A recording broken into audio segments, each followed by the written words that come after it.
morning. See, no one else ever showed up. So.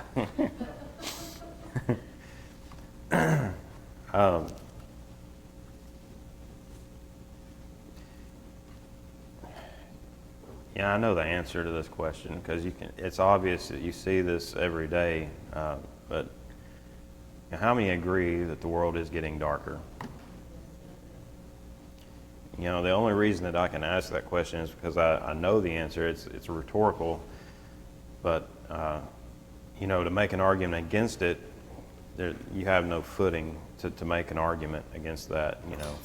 But it was pretty dark a couple of thousand years ago as well. I mean, there was just a ton of persecution, physical persecution. There's a little bit of a difference in saying that, though. And in that darkness, there was exceedingly bright spots. I just imagine just a black map and just these huge bright lights, going from place to place, and traveling throughout this dark world. Christ, his apostles, later the disciples, that came after, that learned under the ones who directly were learning under Christ,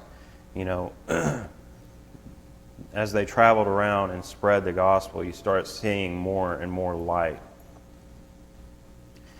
They were so filled with the Holy Spirit that people could see, they could feel the difference when they were in their presence. They could feel that there was something there that they couldn't physically, trying to explain it in a physical sense, they could not. But it was just something that they could see, that they could sense, that they knew was there. And start out in Romans 12, verse 14. Bless them which persecute you, bless and curse not. Rejoice with them that do rejoice, and weep with them that weep. And I've been thinking here the last few weeks about these two words. First is sympathy, and just to be clear about it, I looked up the definitions to get an accurate, a clear vision of what these words mean. Sympathy is feelings of pity and sorrow for someone else's misfortune or pain. And then the second word is empathy. And empathy is defined as the ability to understand and share the feelings of another. And I got to thinking about this, and you could go into any department store, drugstore, the card section, you could find a sympathy card. They have that section, sympathy. It's like someone is lost something or someone, and you buy a sympathy card. Well, empathy is a little bit different. It's not paper thin. It's a little bit more substantial than buying a card and saying you're sorry or you're sorry for their loss. And empathy it means something more. And I got to wondering. I was curious about where this word comes from. And empathy is a fairly new English word. It's only about 150 years old. And it was actually coined by a German philosopher named Rudolf Lotze, and modeled off of a German word, Einfühlung, meaning in feeling. So the Greek has a word. The Greek language has a word called empathia, but it actually means the opposite. It means having a malice or malevolence against someone. And I thought that was very interesting because we've got a word in English that's so close to a Greek translation, of a word, but it means kind of the opposite. So, when we look at the teachings, in the Bible, when we look at Christ's teachings, it instructs us to have empathy, not sympathy. But in the King James Version especially, it usually translates it as compassion. It's loosely it means to suffer with. So if we go to 1 Peter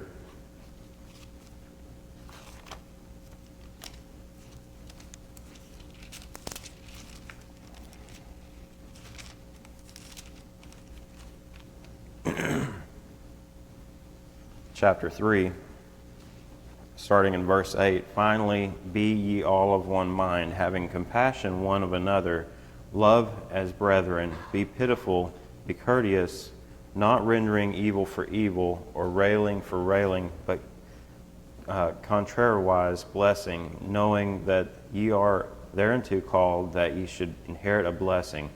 For he that will love life and see good days, let him refrain his tongue from evil, and his lips that they speak no guile. Let him eschew evil and do good. Let him seek peace and ensue it. For the eyes of the Lord are over the righteous, and his ears are open unto their prayers, but the face of the Lord is against them that do evil."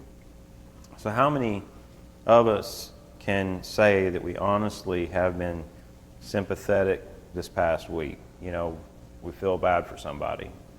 That something's happened, and I know several things that have happened this past week, and you just really feel for them, you feel bad for them. What about empathetic? That's where you feel it. You really feel it, in your gut. You feel something for somebody.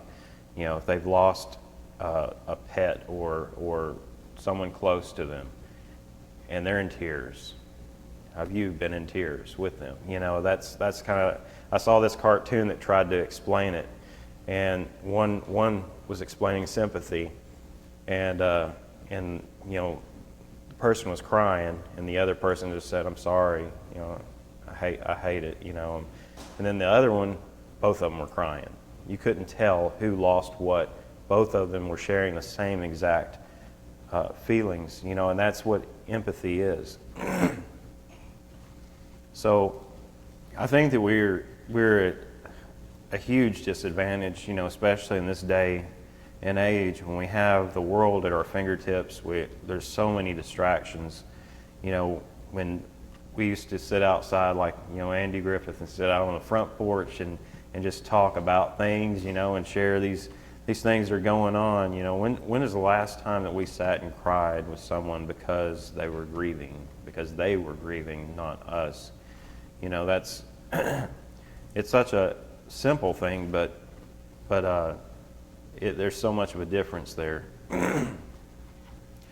We have been established as the church, as the body of Christ, who is the head. Think about the last time you were deeply saddened or moved. And this is not just sad about your favorite team losing a game or something, but this is something that really just caught you off guard. It was just one of those things that it took you down, basically. You did not only express it with tears, from your eyes, or even joy. You didn't express it with just laughing with your mouth. These feelings were so much more substantial. They well up within your whole body. If you've lost something, your stomach churns, your hands are shaking. Things are happening. It's not just up here. It's throughout your body. You feel it. In other words, it's not just a localized thing. We're joined together in the church as one body. Yes, there, like you were saying, we have disagreements among us, but when we hurt or when we are overjoyed, we should all feel. We should all feel, because we are one. We are one body. So in 1 Corinthians chapter 12,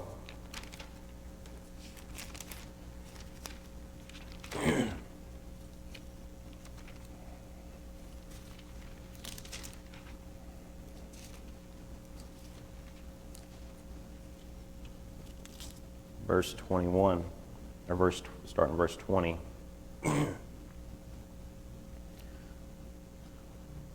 But now are they many members, yet but one body. And the eye cannot say unto the hand, I have no need of thee, nor again the head to the feet, I have no need of you. Nay, much more those members of the body which seem to be more feeble are necessary, and those members of the body which we think to be less honorable, upon these we bestow more abundant honor, and our uncomely parts have more abundant comeliness.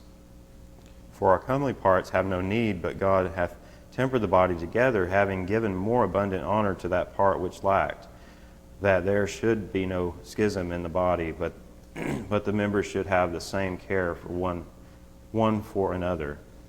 And whether one member suffer, all the members suffer with it, or one member be honored, all the members rejoice with it.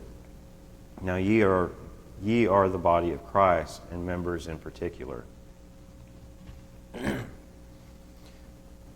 So, I mean, this is founded. You know, this is grounded in this verse here. We are to be empathetic towards others. You know, we are to feel their pain. We are to, when someone is extremely happy, you know, we should be happy, you know, with them. You know, I'm happy for you.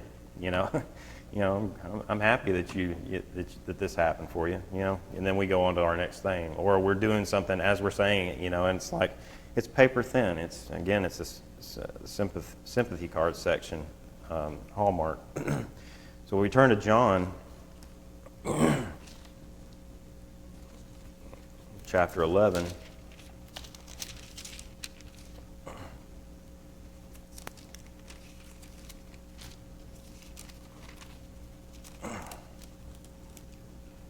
Starting in verse 32.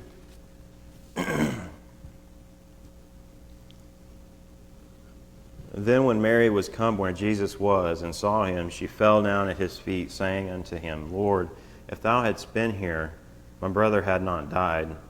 When Jesus therefore saw her weeping, and the Jews also weeping which came with her, he groaned in the spirit, and was troubled, and said, Where have ye laid him? They say unto him, Lord, come and see. Jesus wept. Then said the Jews, Behold how he loved him. And some of them said, Could not this man which opened the eyes of the blind have caused that even this man should not have died? Jesus therefore again, groaning in himself, cometh to the grave. It was a cave, and a stone lay upon it. And I'm just going to stop right there, because I want to draw attention to that one verse, 35. Jesus wept. You know, why do we weep when we lose someone?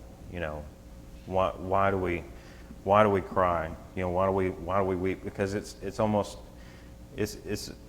you know, in this instance, it's someone close to, it was their brother close to him that died. They had lost their hope that he would live. You know, so it's a sad moment. You know, that person had lost his life. Lazarus is gone. You know, that's you know, they see the finality of that there. So perhaps their loved one, you know, has lost their battle, and death has overtaken them. And that's why this is such a sad moment. That's why there is such pain. But in this instant, you know, Jesus is not crying to mourn the death of a friend. You know, I believe that, you know, doing this would be conceding victory to death, you know, hell in the grave. He cries because he feels the pain that Martha and Mary and the whole village is experiencing. He knew that Lazarus had died before he had even arrived. He also knew that there was no victory in death.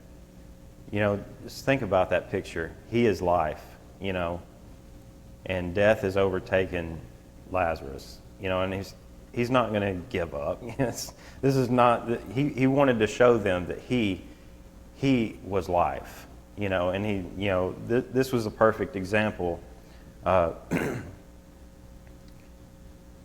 So he was greater than death, and he wanted to show his power over death. He is life. This was never a hopeless situation for him. He didn't weep because Lazarus was gone. he was weeping because death, the death of Lazarus affected Mary, Martha, and the whole village. You know, this was something that he didn't like seeing pain and suffering, and so he was empathetic with them. You know, and that's what we have to kind of focus on. You know, it's not that death is victorious over life. It was the pain. He shared pain with them, because death, and it does say, you know, that let's see.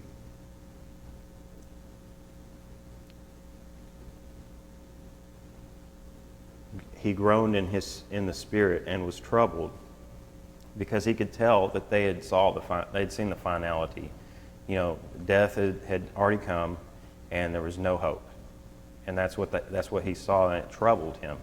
You know, death is not victorious over life. You know, and that's what troubled him. So, you know, we have this in today's life. You know, we have things pulling us here and there. You know, we're always busy. We're always running from place to place. You know, and you can see it. You know, that even society is growing colder towards each other. You know, you just watch anything from the 50s. You know, you can see that people were more friendly to each other. You know, your neighbor, you knew them. You know, you knew, you know, so and so down the road. You knew everyone on your street. You knew them. You know, but now it's like, you know, we barely know our neighbors. We barely talk to them. We barely, you know, and I think that is by design. You know, there's a divisiveness there. You know, and you know, I think that this just creates more of a sympathetic rather than an empathetic reaction.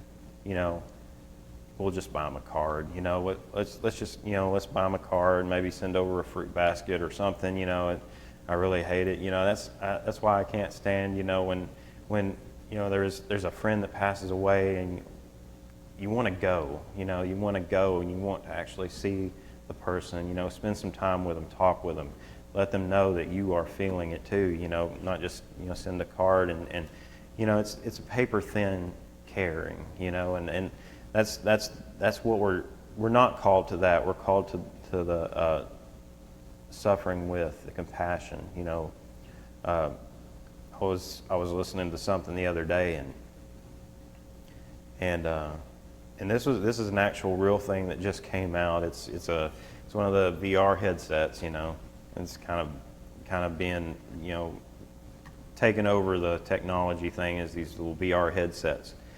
Well, there's an app on there that you can watch like Netflix and all this kind of stuff in the headset. But in the headset, when you look around, it's like a movie theater. This guy was sitting there, you know, just focused on the screen, you know, watching TV on his headset. He started hearing people talking, you know, and he's like, you know, he's like, I'm at home alone. I'm just watching TV on this headset. Well, he looked to his left and to his right. There's people virtually sitting beside him, you know. And he's saying, well, this is cool, you know. It's like I'm in a virtual movie theater. There's people sitting here talking. You know, we're all watching the same show, but we're thousands of miles apart, you know. And you know, he thought it was neat. He didn't know that that was one of the features to that or whatever. But I'm sitting there thinking, great. You know, now you don't even have to get up off your couch just to, you know, watch something, you know, go to a theater, you know, or whatever, you know, go and, you know, have a conversation. You're just sitting there, you know, you never have to leave the house. You know, just have things delivered. And you never have to leave. You never have to go see anybody and actually, you know, spend time with people. Watch the movie and blink out, you know, boom. And people all around you just start disappearing after the movie. So, you know, it just shows the reality to what the enemy is doing. You know, he's taking these things and, you know, he's using these things to divide us, just the busyness of the day, these technologies that allow us just to not really care, to not really have a heart for someone, you know, just to be secluded, stay in your own little your bubble here. If somebody starts talking to you and you don't like what they're saying, just click them off. Don't need to hear them. Mute them, whatever. It just you can see the division that's there. And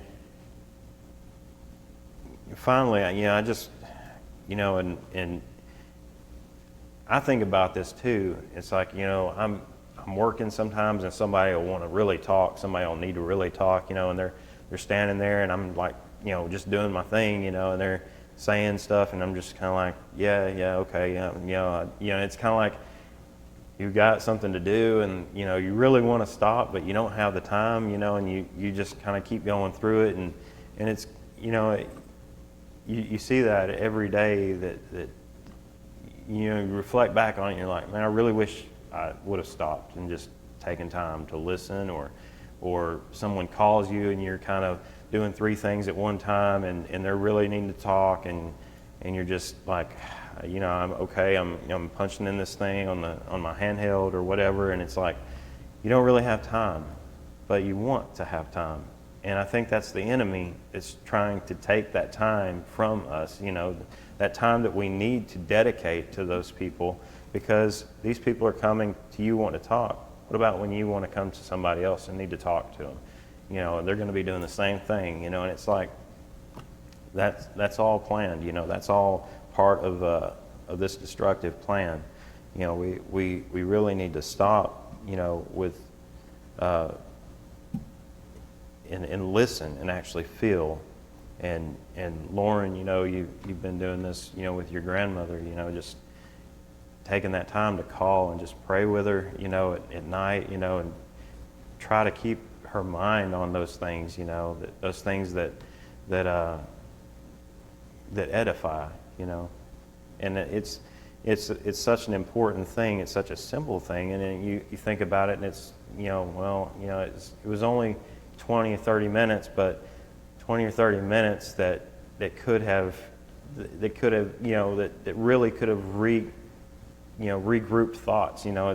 It's one of those things that it's such a momentous thing for someone, even if it's not for us. It's just we need to stop. We need to pray, with those people that come up to us and really need to talk, or we don't need to just send them to the Hallmark aisle and, well, let me get you a card.